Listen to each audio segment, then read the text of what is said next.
Such phantoms as the dignity of man and the dignity of work are the feeble products of a slavery that hides from itself. 19th century German philosopher Friedrich Nietzsche wrote these words in a short preface titled The Greek State. In the preface, Nietzsche denounces the belief that work is honorable. On the contrary, he argues that work is a shameful necessity of culture. In this video, we will explain Nietzsche's argument, and we will also discuss whether his argument holds true today. First, Nietzsche considers the purpose of work. He defines work as a painful means to existence. In other words, work must be performed in order to perpetuate one's own existence and the existence of others. Because mere existence is not inherently valuable, Nietzsche concludes that work cannot be honored. The first objection that can be made against Nietzsche's argument is that mere existence is actually valuable, and therefore work as a means to existence is valuable too.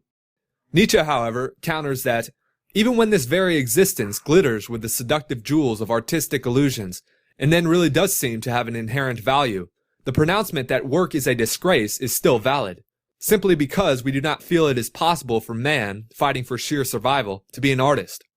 In other words, work is disgraceful because it detracts from man's ability to produce the only thing that bestows value on life, beauty.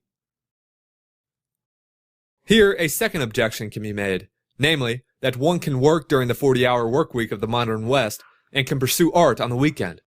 This counter-argument, however, does not successfully refute Nietzsche's argument. Nietzsche does not claim that one cannot both work and produce art. Nietzsche claims that work detracts from our ability to produce art. Those 40 hours spent at work could have been spent producing art. Thus, his argument still holds. Nietzsche's argument seems convincing, so how did the notion of the dignity of work arise? Nietzsche explains that the slaves of the working class had to create consolations to help them cope with their desperate situation. Otherwise, the slaves would succumb to pessimism. The slave must console himself from one day to the next with transparent lies like the dignity of man and the dignity of work. He must be prevented at any cost from realizing what stage or level must be attained before dignity can even be mentioned, which is actually the point where the individual completely transcends himself and no longer has to produce and work in the service of the continuation of his individual life. Despite the disgracefulness of work, Nietzsche acknowledges that work is necessary for the production and development of culture. Culture, which is first and foremost a real hunger for art, rests on one terrible premise. In order for there to be a broad, deep, fertile soil for the development of art, the overwhelming majority has to be slavishly subjected to life's necessity in the service of the minority, beyond the measure that is necessary for the individual. At their expense, through their extra work, that privileged class is to be removed from the struggle for existence, in order to produce and satisfy a new world of necessities. This truth is the vulture which gnaws at the liver of the Promethean promoter of culture.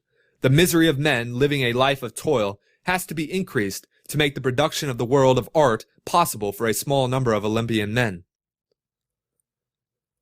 While I agree that work is disgraceful and that work is necessary to furnish artists with the means to create art, I disagree that the majority of men must be workers in order to cultivate an environment for artists. Already, machines have filled some job roles previously filled by men. The continual advancement of technology will most likely produce artificial intelligence capable of performing all work necessary to perpetuate the existence of men. Thus, the majority of men will not need to work. This, however, is a trivial disagreement.